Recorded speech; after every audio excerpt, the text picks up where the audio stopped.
Assalamualaikum warahmatullahi wabarakatuh. Bismillahirrahmanirrahim. Alhamdulillahilladzi na'maduhu wa nasta'inuhu wa na'udzubillahi min syururi anfusina wa min sayyiati a'malina. May yahdihillahu fala mudhillalah wa may yudlil fala hadiyalah. Para pemirsa TV One yang dimuliakan Allah Subhanahu wa taala, alhamdulillah berjumpa lagi dengan saya Dr. Yulen Azhari, SOC SAMH, yang akan mengangkat tema yaitu meneladani sifat-sifat Rasulullah. Di dalam hidup bermasyarakat, dalam hidup di keluarga pun juga seperti itu.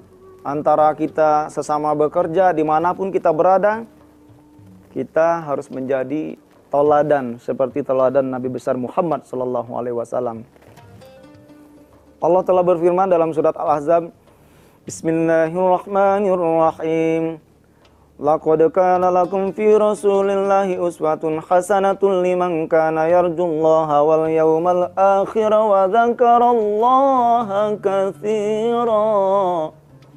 Bahwa di sana telah tersimpan suri teladan yang baik pada diri Rasulullah Nabi Muhammad SAW, yang merupakan suri teladan kita ini. Dan Allah nanti akan mencari orang-orang yang mengikuti suri teladan Nabi besar Muhammad SAW. Orang-orang yang banyak mengingat Allah, orang-orang yang banyak mengharapkan rahmat Allah.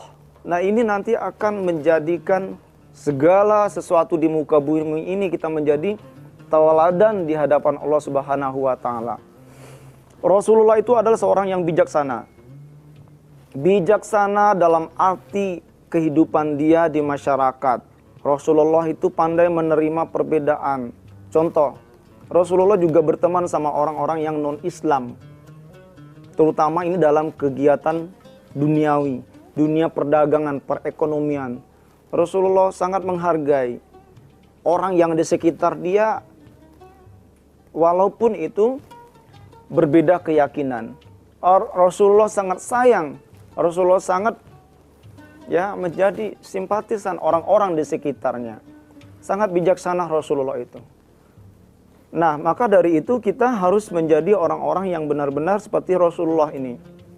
Rasulullah selalu kalau ketemu orang senyum, selalu bersahaja, menyapa duluan. Nah, kalau ketemu tidak mau menyapa atau disakiti atau ini sedikit trouble sedikit, kita sudah tidak mau bertegur sapa di hadapan Allah Subhanahu wa taala, atau kita berada di tengah masyarakat. Ya, ini sangat merugi pada diri kita dan kita jelek di hadapan Allah Subhanahu wa taala. Dimanapun kita memasuki suatu wilayah itu intinya kulo nuwun, ada bahasanya ya, bahasa Jawanya itu. Kita harus minimal perkenalan terlebih dahulu. Nah, tatkala manusia itu karena sombongnya dia memasuki suatu wilayah tanpa permisi. Ya, seharusnya kalau adat kita Indonesia ini ya, datang ke ketua RT dulu, siapa yang tokoh yang di sana, kan kita sedikit banyaknya harus tahu. Memperkenalkan diri, saya nama si A, berasal dari mana, umur berapa, udah berkeluarga atau belum, segala macam. Ya, siapa tahu kan kalau belum berkeluarga nanti kan dijodohkan sama Pak RT. Nah, itu lucu aja, atau segala macam. Warga-warga, sahabat kita. Seperti itu. Itu intinya kalau kita permisi terlebih dahulu, perkenalan terlebih dahulu, itu akan sangat indah hidup kita. Ya, Rasulullah seperti itu. Rasulullah itu selalu mengabdikan namanya sifat-sifat kemasyarakatan itu. Namanya hidup sosial kemasyarakatan. Makanya kita harus meniru suri teladan itu. Nabi seperti itu, Nabi Muhammad itu seperti itu. Yang kedua, tadi Rasulullah itu di antara sifatnya itu adalah amanah.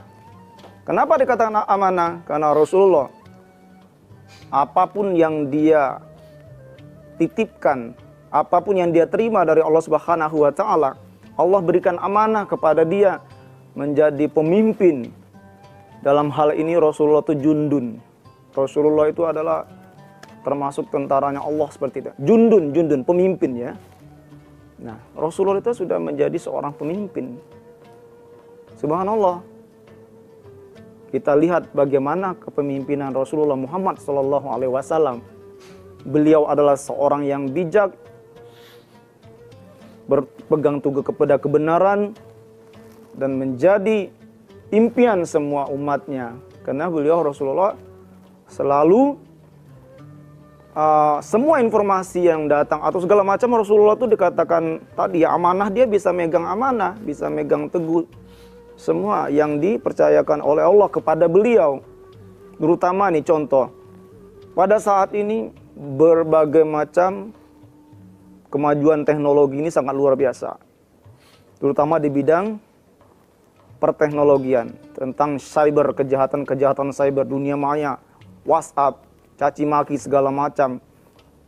Seperti ini sekarang, beda dengan zaman Rasulullah dulu kan belum ada seperti ini. Tetapi Rasulullah, kalau kita melihat suri teladan Nabi besar Muhammad SAW, beliau apabila menerima suatu informasi itu tidak ada dia telan mentah-mentah. Dia koordinasikan dulu dengan para sahabat, dia klarifikasi dulu dengan istrinya tercinta Khadijah Al-Kubra. Beliau klarifikasi, benarkah informasi ini atau tidak. Nah, ini kadang-kadang kita dengan begitu gampangnya hitungan detik percaya dengan tadi kebiadaban, kejahatan dunia maya, kejahatan dengan gampangnya itu untuk menghasut, dengan gampangnya itu memprovokasi. Nah, harapannya adalah manusia pada saat ini harus mengerti dong, jangan menelan mentah-mentah apapun informasi yang ada. Apalagi dengan kemajuan teknologi yang ada pada saat ini. Suatu sisi, kemajuan teknologi itu ada bagus, bekerja dengan cepat, segala sesuatu itu diselesaikan dengan teknologi, dengan ilmu, ya, dengan ilmu pengetahuan, dengan kecanggihan alat yang begitu mutakhirnya, begitu ya dahsyatnya, yang seharusnya bekerja bisa 2 hari tetapi bisa dikerjakan dalam waktu 2 menit. Itulah kemajuan teknologi.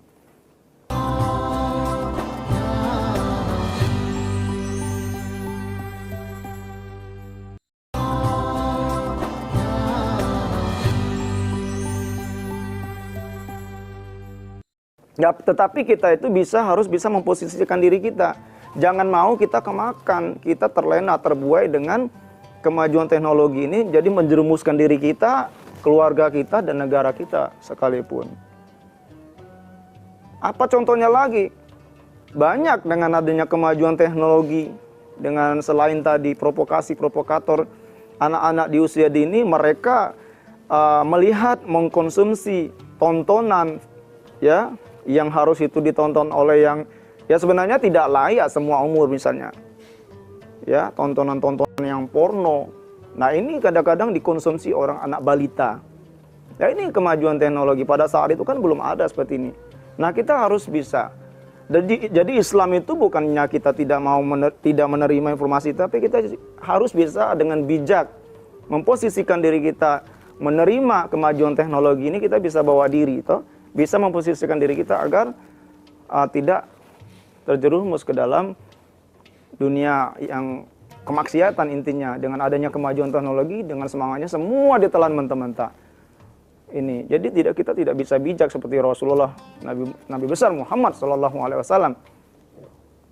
Beliau segala sesuatu itu selalu dikomunikasikan dulu, dimusyawarahkan dulu untuk kebenaran informasi, supaya kita tidak terjerumus kepada perbuatan-perbuatan yang memecah belah seperti itu, atau tadi konsumsi informasi-informasi yang tidak benar, tadi yang dikonsumsi oleh anak kecil, balita, atau dia belum dewasa tetapi sudah melihat segala sesuatu dengan. Nah, ada satu sisi positifnya dengan kemajuan teknologi ini, dimanfaatkan dengan baik-baik, seperti keilmuan yang dulunya harus kita menempuh jalan yang jauh, panjang, dan waktu berjam-jam, mungkin sehari, tetapi bisa dilaksanakan secara Zoom, seperti dunia perdosenan, ya, kita mengajar, jadi guru dan seterusnya bisa melalui Zoom. Nah, inilah tadi kemajuan teknologi. Jadi harus bijak kita menanggapinya. Jangan juga dengan adanya kemajuan teknologi ini kita menjadi korban seperti itu. Harapannya seperti itu. Hadirin para pemirsa TV One yang dimuliakan Allah Subhanahu wa taala. Selanjutnya, Rasulullah itu adalah orang yang selalu beliau adalah orang yang tidak pernah, Rasulullah itu tidak pernah marah, tidak pernah misalnya segala sesuatu langsung memaki-maki orang, langsung mengeluarkan kata kotor. Itu Rasulullah. Nah, bisa nggak kita seperti Rasulullah? Beliau selalu benar, kalau berbicara tidak pernah ingkar janji. Beliau selalu membuat sejuk hati orang. Nah, ini sangat penting. Rasulullah itu tidak pernah beliau ketemu beliau itu orang merasa takut.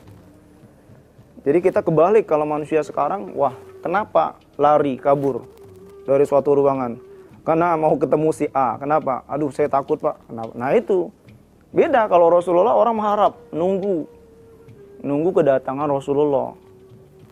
Yang seperti ini, bisa nggak kita seperti Rasulullah? Jadi kedatangan kita itu diharapkan oleh orang lain. Diharapkan orang lain supaya orang mau ketemu kita, silaturahmi, ngobrol, sharing, mungkin ada segala macam bisnis yang harus disampaikan. Nah ini silaturahmi ini sangat penting karena tanpa silaturahmi, tanpa ini tidak akan mungkin kita dapat informasi. Rasulullah itu dia gemar bersilaturahmi. Rasulullah itu gemar bersilaturahmi, tidak memilih sama orang kaya, orang miskin, budaya apa, suku apa, agama apapun. Rasulullah itu orangnya gemar bersilaturahmi. Kalau kita bisa seperti Rasulullah ini, giat bersilaturahmi, kedatangannya menjadi impian setiap orang, tidak menakutkan, tidak menyeramkan. Nah, ini kita akan menjadi impian. Seandainya kita menjadi pimpinan, menjadi ahli dakwah segala macam itu, insya Allah kita akan menjadi orang-orang yang ditunggukan kedatangannya. Dimanapun kita berada, dimanapun kita akan memberikan ilmu. Termasuk juga ilmu perdosenan. Kalau mengajar, kalau misalnya kita ditakuti, mana mau mahasiswa belajar sama kita. Kita harus bisa mengambil hati, harus bisa memposisikan diri kita sebagai baik itu keilmuan atau menyampaikan ayat segala macam itu kita harus bijak. Sudah ada ketentuannya bahwa sampaikanlah dakwah itu dengan serulah dengan bijak, dengan santun. Nah, Rasulullah orangnya santun, sangat santun Rasulullah itu. Yang seperti ini, suri teladan seperti ini sudah jelas kan bahwa Rasulullah itu orang yang terbaik di muka bumi ini. Kenapa kita tidak mau mengikuti jejak Rasulullah? Padahal sudah ada sunnahnya, sudah ada aturan-aturan yang untuk melengkapi yang selama ini masih kita ragu-ragu atau kita belum menguasai dalam kehidupan kita. Rasulullah sudah dijelaskan, sudah ditegaskan bahwa untuk menyempurnakan akhlak. Innama bu'istu liutammima makarimal akhlak. Sesungguhnya aku diutus di muka bumi ini adalah untuk menyempurnakan akhlak. Memang sudah tugas Rasulullah. Beliau menyempurnakan akhlak manusia. Yang dahulu kala orang menyembah berhala, dengan hadirnya Rasulullah, beliau luruskan. Oh, jangan menyembah berhala karena itu batu. Jangan menyembah yang lain karena batu semua, gunung, termasuk menyembah boneka. Ini menyembah boneka itu adalah sifat-sifat syirik. Rasulullah luruskan untuk kembali kepada ajaran agama bahwa percaya kepada Allah Subhanahu wa taala.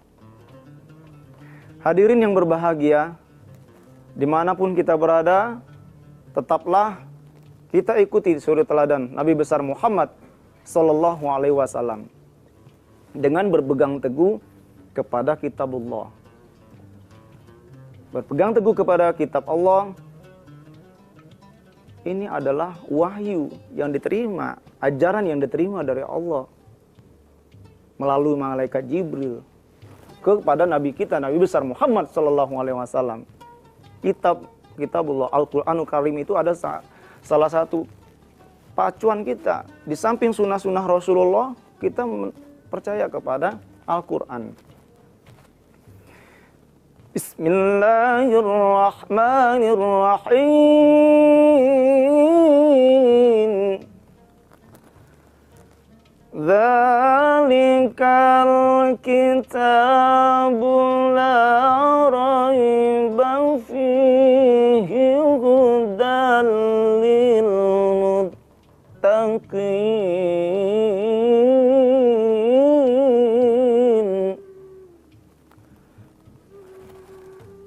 Dzalikal kitabu la raiba fihi hudan lil muttaqin.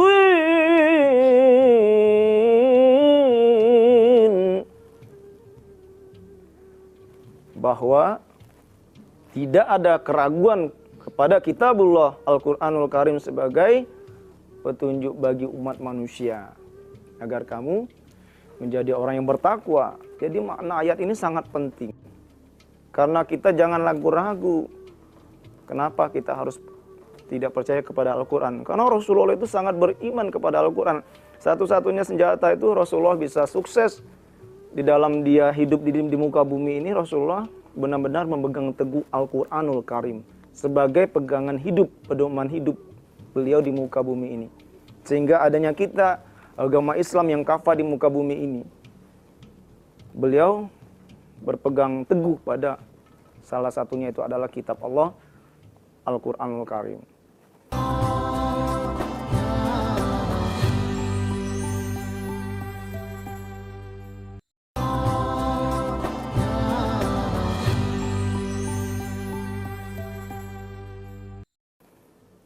Para pemirsa TV One yang dimuliakan Allah Subhanahu wa Ta'ala, kita harus banyak lagi mempraktekkan kehidupan kita di masyarakat apa yang dilakukan oleh Rasulullah. Rasulullah itu tidak melakukan judi, tidak melakukan zina. Wala taqrabu zina innahu kana fahisyatan wa sa'a sabila. Ya, itu Rasulullah sangat menjauhi perbuatan-perbuatan itu.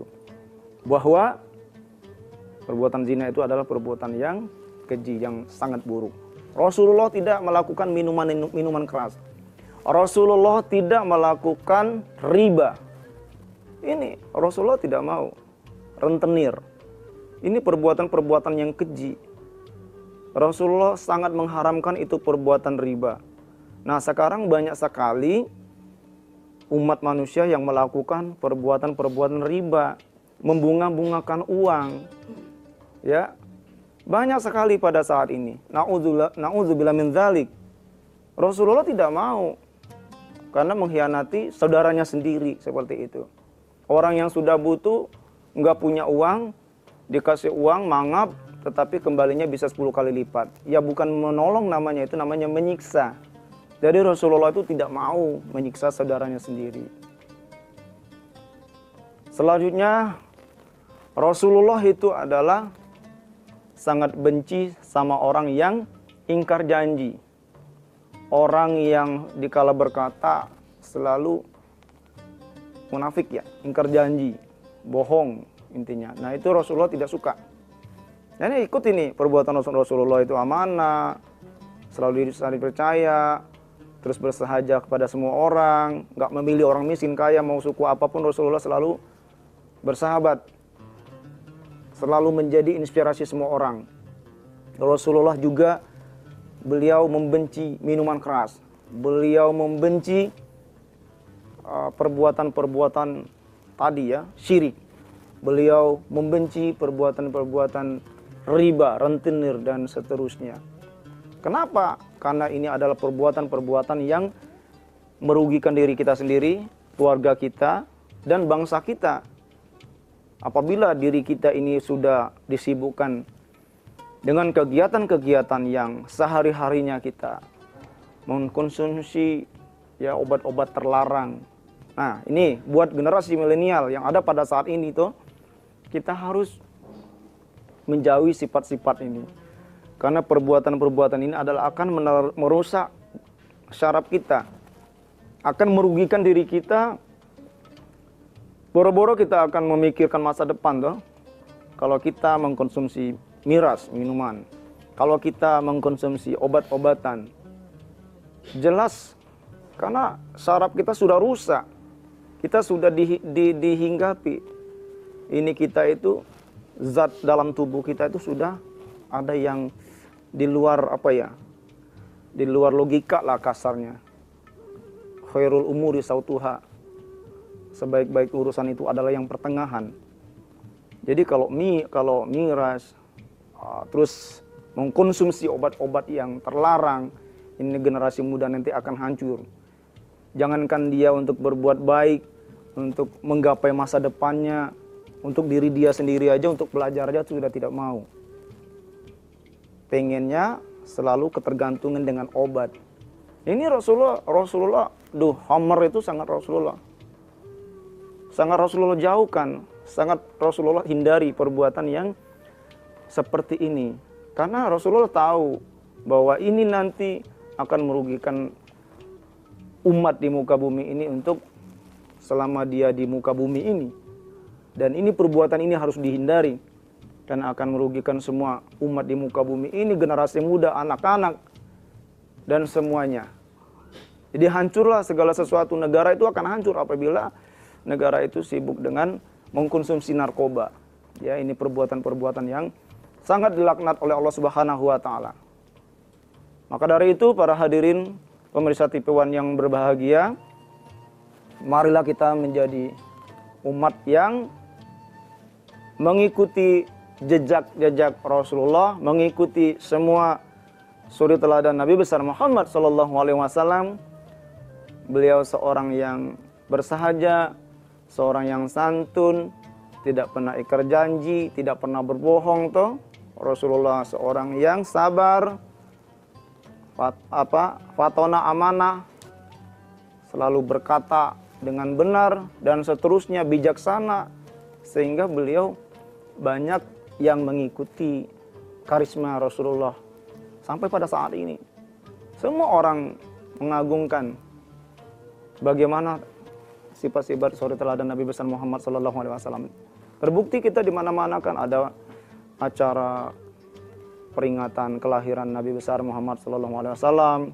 Disitulah momennya nanti mengingat perilaku dan suri teladan Nabi besar Muhammad SAW pada saat kita memperingati maulid itu ya, kelahiran Nabi besar itu. Gunanya yaitu supaya kita mengingat, oh begini loh sifat Rasulullah itu, beliaunya, orangnya yang harus kita tiru dalam kehidupan sehari-hari, sehingga kita ke depan menjadi manusia yang lebih baik sesuai dengan koridor, mengikuti tingkah laku sikap Nabi besar Muhammad SAW dan berpegang teguh kepada Al-Quran dan hadis. Barakallah. Wassalamualaikum warahmatullahi wabarakatuh.